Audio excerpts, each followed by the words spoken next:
के लिए वहां भी बैठते हैं। ये विचार आना भी एक धर्म के फल से बुद्धि के अंदर ये भाव आता है, और जब इस तरह का भाव आता है तभी धीरे धीरे धर्म की वृद्धि होती है।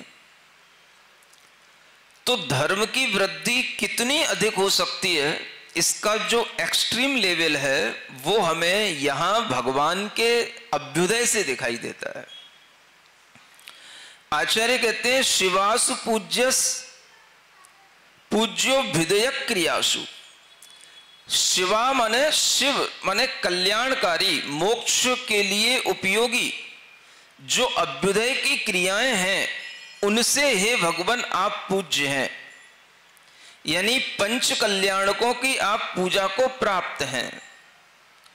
आपकी पूजा, आपकी स्तुति पंच कल्याणकों के माध्यम से हुई है, और ये पंच कल्याणक की क्रियाएं ही अभ्युदय की क्रियाएं कहलाती हैं। किसकी? अभ्युदय की। ये अभ्युदय उन्हीं जीवों के लिए मिलता है जिन जीवों ने धर्म को गाढ़े रूप में पहले पूर्व भाव में किया हो। कैसे रूप में? गाढ़े रूप में। गाढ़ा जानते हो? पतला नहीं, गाढ़ा। गाढ़ा धर्म का फल होता है, तो ये अभ्युदय के उत्कृष्ट फल प्राप्त होते हैं, और पतला पुण्य का फल होता है तो काम चलाऊ सुख मिल जाते हैं। तो दो तरह का धर्म होता है, दो तरह का पुण्य होता है। एक पतला पुण्य होता है, एक गाढ़ा पुण्य होता है। पतला पुण्य ही पतला धर्म कहलाता है, और गाढ़ा पुण्य ही गाढ़ा धर्म कहलाता है। आचार्य महाराज हमेशा कहा करते थे पुण्य गाढ़ा करो। कभी सुना है आपने? आपसे कहा है कभी? हां, अगर आप उनके पास में कोई भी निवेदन लेकर के गए, मानो कि आप निवेदन लेकर के गए कि मुझे मुनि महाराज का चातुर्मास दिल्ली में कराना है, महाराज आशीर्वाद दे दो, तो वो यूं नहीं कहेंगे हाँ आशीर्वाद है जाओ। क्या बोलते हो? पुण्य गाढ़ा करो। जब तुम्हारा पुण्य गाढ़ा होगा तो वो काम होगा। तो आचार्य महाराज हमेशा इस बात पर जोर देते थे कि पतले पुण्य से अच्छे काम नहीं होते, गाढ़े पुण्य से बड़े काम होते हैं। और तुम जब हमारे मुनि महाराज को ले जाओगे तो पतले पुण्य से काम नहीं चलेगा, गाढ़ा पुण्य होगा तभी उनको झेल पाओगे, तभी उनको ला पाओगे। इसलिए आचार्य महाराज कहते कि भाई जाओ, क्या करो? पुण्य गाढ़ा करो, और कुछ नहीं कहते। अगर आपने पुण्य गाढ़ा करने की कोई तरकीब पूछी होती तो वो तरकीब भी बता देते। फिर क्या बोलते? जाओ भगवान का जाप करो। क्या करो? या भक्ति करो।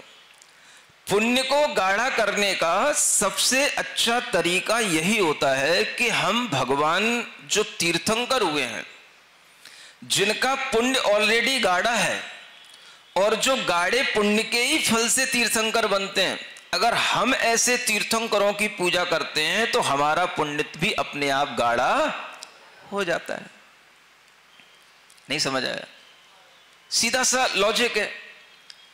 जो पुण्यवान हैं, जो पंच कल्याणकों जैसी अभ्युदय की क्रियाओं के स्वामी हैं, और आचार्य समंतभद्र महाराज उनको इसी रूप में देख रहे हैं, वासुपूज्य भगवान को। त्वम वासुपूज्य त्रिदशेन्द्र पूज्य। हे भगवान आप वासुपूज्य हैं, इस नाम को प्राप्त हैं, इसके साथ साथ आप त्रिदशेन्द्र पूज्य, त्रिदश इंद्र यानी स्वर्ग के इंद्र से, बड़े बड़े इंद्रों से आप पूजित हैं। एक तो आप अभ्युदय की क्रियाओं में पूजा को प्राप्त हुए हैं, दूसरा आप इंद्र के माध्यम से पूजित हैं। तो जब ऐसे वासुपूज्य भगवान की हम आराधना करते हुए उनके इन पूज्य गुणों को देखते हैं तो हमारे अंदर भी पूज्यता का भाव आएगा। सुनते हो? जिस तरह का आराध्य अपने सामने रखोगे और उस आराध्य के जिस तरह के भावों से आप जुड़ोगे, आपके अंदर भी उसी तरह के पुण्य की और उसी तरह के भावों की प्राप्ति होगी। अगर आप 3 लोक के नाथ की पूजा करते हो, जिनको इंद्र भी पूजते हैं और जिनकी इस तरह से पंच कल्याणक क्रियाओं में पूजा होती है, तो आचार्य कहते हैं ऐसे भगवान की पूजा करते करते आपके भी पंच कल्याणक होने की संभावना बन जाती है। हाँ, ये लिखा है, ऐसे पंच कल्याणकों को प्राप्त तीर्थंकरों की पूजा करोगे तो आपको भी अभ्युदय की प्राप्ति होगी। जो समृद्ध हैं, संपन्न हैं, उनकी